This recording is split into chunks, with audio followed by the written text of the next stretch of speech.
নেপালের কুর্সিতে কে? কোনো কি প্রাক্তন সাংবাদিক, নাকি জনপ্রিয় গায়ক, নাকি সুপ্রিম কোর্টের অবসরপ্রাপ্ত প্রধান বিচারপতি সুশীলা কার্কি? এই জল্পনার মাঝেই সুশীলাকে অন্তর্বর্তী নেতা হিসেবে বেছে নিল জেনজি।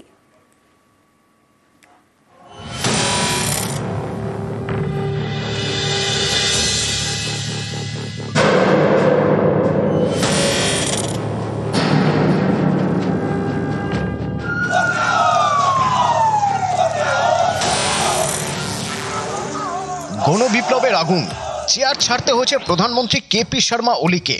নেপালে আপাতত সেনার শাসন, এরই মাঝে তোড়জোড় চলছে নতুন সরকার গঠনের।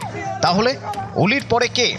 মানুষের ক্ষোভ যে স্তরে পৌঁছেছে তাতে নেতা হিসেবে এমন কাউকে বেছে নিতে হবে যার ইমেজ দুর্নীতিমুক্ত এবং স্বচ্ছ।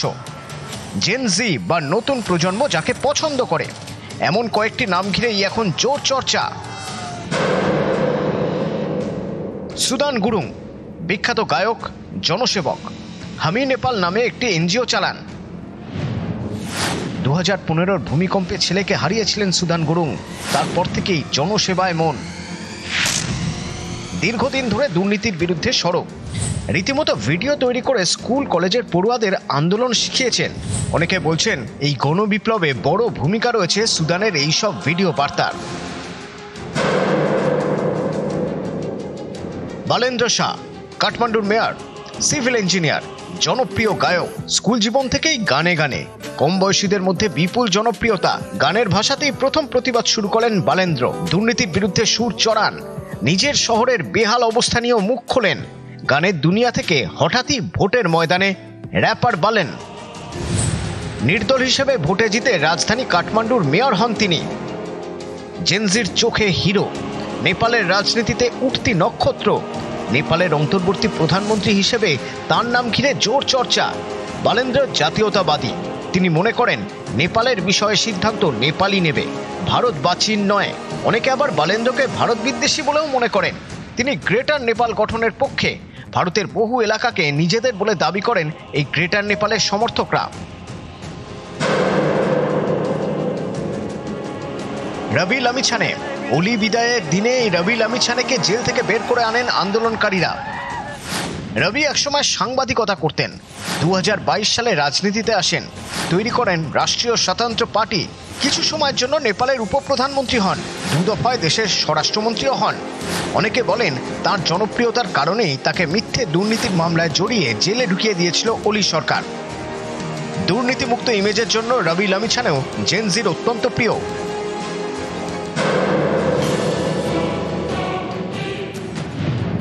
সুশীলা কার্কি, নেপাল সুপ্রিম কোর্টের প্রথম মহিলা প্রধান বিচারপতি সুশীলা কার্কি। দেশের পরবর্তী প্রধানমন্ত্রী হিসেবে তার নামও উঠে আসছে। 2016 সালে সুশীলা কার্কিকে প্রধান বিচারপতি পদে মনোনীত করেন প্রধানমন্ত্রী ওলি, কিন্তু পরের বছরই তাকে প্রধান বিচারপতি পদ থেকে সরানোর চেষ্টা করেন। এর বিরোধিতায় প্রবল জনরোষ তৈরি হয়। জনতার চাপে শেষ পর্যন্ত সরে আসতে হয় ওলিকে। সুশীলা কার্কি বেনারস হিন্দু বিশ্ববিদ্যালয়ে স্নাতক। এই সুশীলাকেই অন্তর্বর্তী নেতা হিসেবে বুধবার বেছে নিয়েছে জেনজি। নিউজ 18 বাংলা। বিশ্ব শান্তির বার্তা দিতে যে দেশে জন্মেছিলেন বুদ্ধ, সেই দেশই জ্বলছে। এ আগুন একদিনের নয়, ক্ষোভের আগুন ধিকি ধিকি জ্বলছিলই। আর সেই আগুনে ঘি ঢেলেছে কয়েকটা ঘটনার পরম্পরা। কি সেই ঘটনা বা দুর্ঘটনা? দেখুন এই ছবিটা। মন্ত্রীর গাড়ির ধাক্কায় ছিটকে পড়ে গেল কিশোরী। আর এই ছবি সোশ্যাল মিডিয়ায় ভাইরাল হওয়া। সেই দুর্ঘটনাকে ওলি সরকারের ছোট ঘটনা তকমা দেওয়া, আর শেষে ক্ষোভ সামলাতে না পেরে 26টা সোশ্যাল মিডিয়া ব্যান করে দেওয়া। ফলস্বরূপ কাঠমান্ডুর রাস্তায় জ্বলল আগুন। গণতন্ত্রের নামে স্বৈরতন্ত্র চলছে, এই অভিযোগেই পথে নেমেছিল হাজার হাজার ছাত্র যুবক। সোমমঙ্গলের আগুনের আঁচে বুধবারও তপ্ত নেপাল। কেপি শর্মা ওলি প্রধানমন্ত্রিত্ব থেকে সরে দাঁড়িয়েছেন, রাষ্ট্রপতি ইস্তফা দিয়েছেন। দেশের ভার এখন সেনার হাতে। জেনজি তাদের নেতা হিসেবে বেছে নিয়েছে নেপালের সুপ্রিম কোর্টের প্রথম মহিলা বিচারপতি সুশীলা কার্কিকে। এবার অপেক্ষা নতুন নির্বাচিত সরকারে। সোমবার রাজধানীর রাজপথে নেমেছিল মানুষের ঢল। সরকারের বিরুদ্ধে ক্ষোভের এই বহিঃপ্রকাশে ইন্ধন জুগিয়েছিল অনেকগুলো কারণ। দুর্নীতি, স্বজন পোষণের অভিযোগ তো ছিলই, সেই সব নিয়ে ক্ষোভ উগরে দেওয়ার সবচেয়ে বড় প্ল্যাটফর্ম ছিল সোশ্যাল মিডিয়া। সেই সোশ্যাল মিডিয়াতেই একটি ভিডিও ভাইরাল হয়, যে ভিডিওয়ে দেখা যাচ্ছে নেপালের ললিতপুরে কোশি প্রদেশের এক মন্ত্রীর গাড়ি ধাক্কা মারছে 11 বছরের এক কিশোরীকে।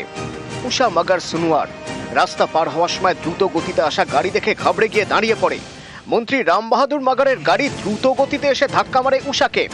গাড়িতে তখন মন্ত্রী বসে, ধাক্কায় রাস্তার উপর ছিটকে পড়ে উষা। দেখেও গাড়ি না থামিয়ে চলে যান মন্ত্রী। আগুনে যেন ঘি পড়ে, ক্ষোভে ফেটে পড়ে জেনজি। ক্ষোভ আরো বাড়ে যখন ওলি এই ঘটনাকে ছোট ঘটনা বলে ক্ষতিপূরণ দিতে চান। আর সেই ক্ষোভ সামাল দিতে না পেরে 26টি জনপ্রিয় সোশ্যাল মিডিয়া ব্যান করে দেয় নেপালের ওলি সরকার।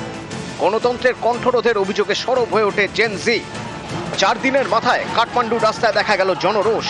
অনেকের মতে ভাইরাল হওয়া এই ভিডিওই মানুষকে আরো বেশি ক্ষিপ্ত করে তুলেছিল, যার জেরে রাস্তায় নামিয়ে মারা হয় মন্ত্রীদের, জ্বালিয়ে দেওয়া হয় বাড়ি ঘর। প্রশাসনের উপর চরম আক্রোশ থেকে পুড়তে থাকে একের পর এক প্রশাসনিক ভবন। দাউ দাউ করে জ্বলে ওঠে গণতন্ত্রের পীঠস্থান সংসদ ভবন। যে আগুনের আঁচ রয়ে গেল বুধবারও। জেল ভেঙে বেরিয়ে এলেন কয়েদিরা। অশান্তি থামাতে থমথমে জনপদে রুট মার্চ করল সেনা। অবশেষে জেনজি জানিয়ে দিল নেতা হিসেবে তারা বেছে নিচ্ছেন সুপ্রিম কোর্টের অবসরপ্রাপ্ত বিচারপতি সুশীলা কার্কেকে। সুদিনের আশায় নেপাল, শান্তির অপেক্ষায় নেপালের মানুষ। নিউজ 18 বাংলা। অস্থির নেপালের প্রভাব বাণিজ্যে। অগ্নিগর্ভ নেপালে কাল পর্যন্ত কারফিউ। কাঠমান্ডু, ললিতপুর, ভক্তপুরে কাল পর্যন্ত কারফিউ ঘোষণা করা হয়েছে। আর এই কারফিউর জেরে বিঘ্নিত ভারত নেপাল বাণিজ্য। পানি ট্যাঙ্কি সীমান্তে একের পর এক ট্রাক দাঁড়িয়ে রয়েছে। কি ছবি সেখানে, সরাসরি চলে যাব, বিশ্বজিৎ রয়েছে আমার সঙ্গে। বিশ্বজিৎ, এই পানি ট্যাঙ্কি সীমান্তের মাত্র 200 মিটার দূরে আমরা দেখেছি কিভাবে আগুন জ্বলেছিল। আজ ঠিক কি ছবি এই মুহূর্তে পানি ট্যাঙ্কি সীমান্তের? দেখো, সীমান্তে নিরাপত্তায় কিন্তু কোনোভাবে খামতি ছাড়ছে না এসএসবি এবং রাজ্য পুলিশের কর্মীরা। যে সমস্ত নেপাল পণ্যবাহী গাড়ি তারা কিন্তু সীমান্তে আটকে রয়েছে। বাংলাদেশ থেকে প্রায় 6টির বেশি আলু বোঝাই গাড়ি তারা কিন্তু সীমান্তে আটকে। কারণ তুমি জানো যে উত্তাল পরিস্থিতি গত 2-3 দিন ধরে নেপালে ছিল, তারপর কিছুটা হলেও কিন্তু শান্ত হয়েছে নেপাল, কিন্তু তারপরেও কিন্তু যে বিক্ষিপ্ত পরিস্থিতি তা কিন্তু কিছুভাবেও কমছে না।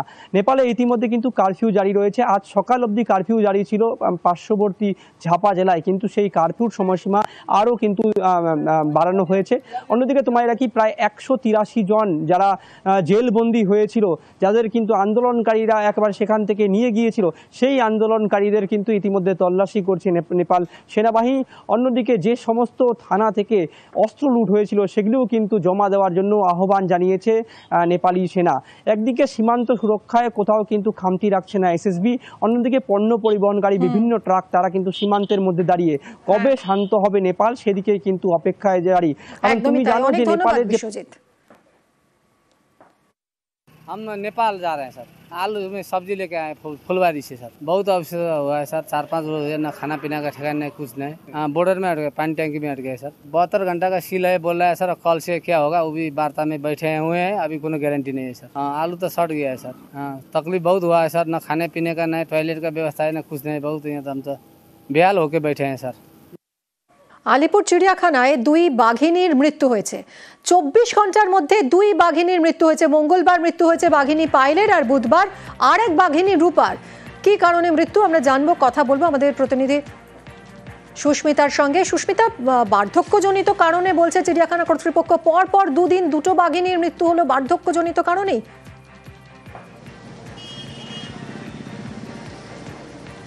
দেখো, বার্ধক্যজনিত কারণের মৃত্যু হয়েছে 21 বছর বয়সী রূপা এবং 17 বছর বয়সী পায়েলের, এমনটাই প্রাথমিক ধারণা বা প্রাথমিকভাবে জানাচ্ছে আলিপুর চিড়িয়াখানা কর্তৃপক্ষ।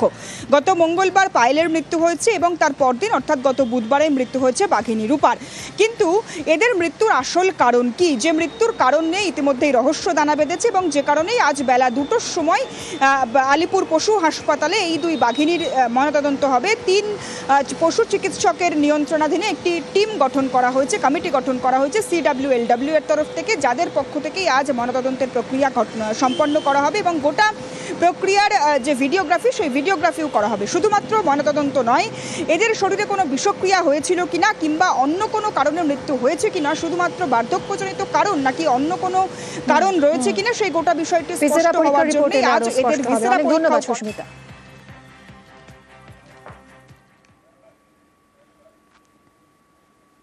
বাংলার মন পেতে বাঙালি আবেগে শান। সামনের বছর ভোট, আবারও বিজেপির নজর দুর্গাপুজোয়। রাজ্যের বিভিন্ন পুজো কমিটিকে আর্থিক সাহায্য করার পরিকল্পনা বঙ্গ বিজেপির। কমিটির হাতে সরাসরি টাকা পৌঁছে দেবেন মিঠুন চক্রবর্তী। ভূমিকা থাকবে না জেলা কমিটিগুলোর।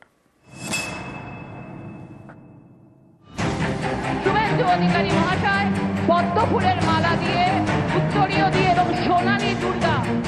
আগামী বছর রাজ্যে বিধানসভা নির্বাচন। বাংলার মন পেতে বাঙালি আবেগে শান দিচ্ছে বঙ্গ বিজেপি। দুর্গাপুজো ঘিরে বাঙালির আবেগের পাহাড়। তাই 26-এর ময়দানে তৃণমূলকে টেক্কা দিতে বিজেপির নজর এবার শারদোৎসবে। জেলায় জেলায় পুজো কমিটিগুলিকে আর্থিক সাহায্য করবে বিজেপি।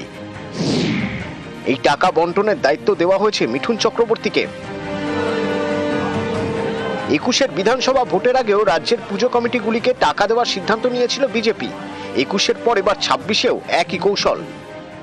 বিজেপি একটা রাজনৈতিক দল, রাজনৈতিক দলের কাজ রাজনীতি করা। পুজো একটা সামাজিক মিলনের সময়, মানে একটা জায়গা, সেখানে আমরা যাই, আমাদের রাজনৈতিক কথাবার্তা বলি, ব্যক্তিগতভাবে আমরা পুজোয় ইনভলভ হই। আর আমরা রাজনৈতিক দল হিসেবে কোনো ক্লাবকে যদি টাকা দেওয়ার কথা ভাবিও, সেটা কি আপনাদের সামনে আলোচনা করব?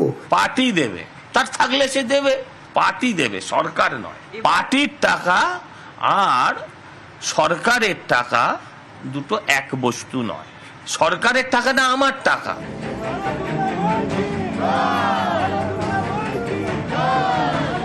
পুজো কমিটিগুলিকে টাকা দেওয়ার ক্ষেত্রে গতবারের থেকে এবারের নিয়মে কিছু বদল হয়েছে। এবার কেন্দ্রীয় নেতৃত্ব টাকা পাঠাবে বাংলার নেতৃত্বকে। তারপর সেই টাকা সরাসরি পুজো কমিটিগুলির হাতে পৌঁছে দেবেন মিঠুন চক্রবর্তী। মাঝে জেলা নেতৃত্বের কোনো ভূমিকা থাকবে না, কারণ 2020 দুর্গাপুজোর সময় পুজো কমিটির হাতে পৌঁছানোর আগে সেই টাকা 9-6-এর অভিযোগ ওঠে। এর জেরেই এবার কেন্দ্রীয় পর্যবেক্ষক সুনীল বানসাল দায়িত্ব দিয়েছেন মিঠুনকে। প্রাথমিকভাবে ঠিক হয়েছে সরকারি অনুদান পায় না বা নেয় না এমন পুজো কমিটিগুলিকেই বিজেপি আর্থিক সাহায্য করবে। কিন্তু সেই পুজো কমিটি কিভাবে বাছা হবে, কারা বাছবে, সে বিষয়ে এখনো চূড়ান্ত রোডম্যাপ তৈরি হয়নি।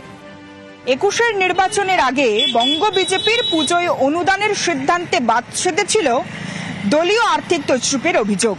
26-এর বিধানসভা নির্বাচনের আগে ফের একবার বঙ্গ বিজেপির ভাবনা জেলা থেকে শহরের বিভিন্ন পুজো কমিটিগুলিকে আর্থিক অনুদান দেওয়া। তবে এই আর্থিক অনুদান দেওয়ার ভাবনা কিংবা এই ভাবনার বাস্তবায়ন ভোট বাক্সে কতখানি প্রভাব ফেলে তার উত্তর মিলবে আগামী বিধানসভা নির্বাচনের ফল প্রকাশের পরেই। ক্যামেরায় গোপালের সঙ্গে সুস্মিতা, নিউজ 18 বাংলা, কলকাতা।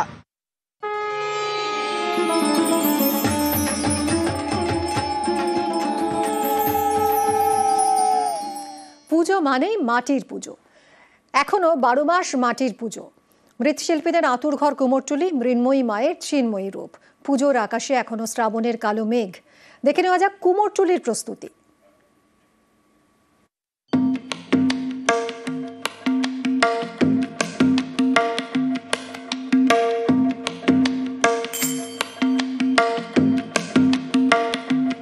কলকাতার এই সরু গলিতেই দেবদেবীর বাস, মাটির ঘরে রূপকথা। কুমারটুলি, পুজোর আগে ফের সেই চেনা ব্যস্ততার ছবি।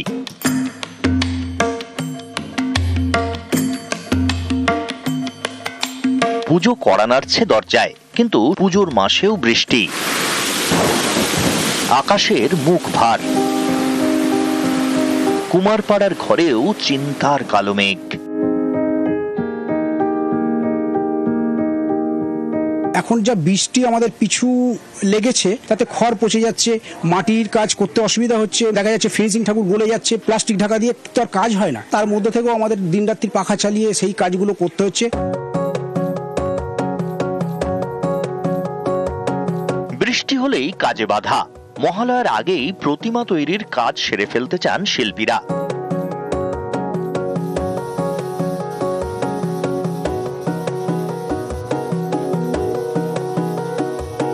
এই সময় যদি বৃষ্টি হয় তাহলে কি হয়, রং করতে গেলে আমাদের পাখা চালাতে হয়, নাহলে এখন গ্যাস ব্লু ল্যাম্প বেরিয়েছে সেগুলো ব্যবহার করতে হয়।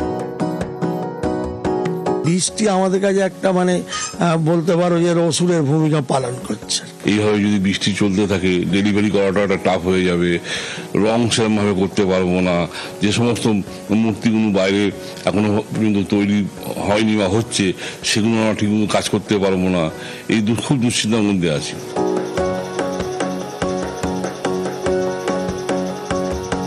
গত কয়েক বছরে অনেকটাই বেড়েছে প্রতিমা তৈরির খরচ। খড় থেকে কাদামাটি, দাম বেড়েছে প্রতিমার সরঞ্জামেও। প্রতিমা তৈরির খরচ বাড়ায় কমেছে লাভের অঙ্ক।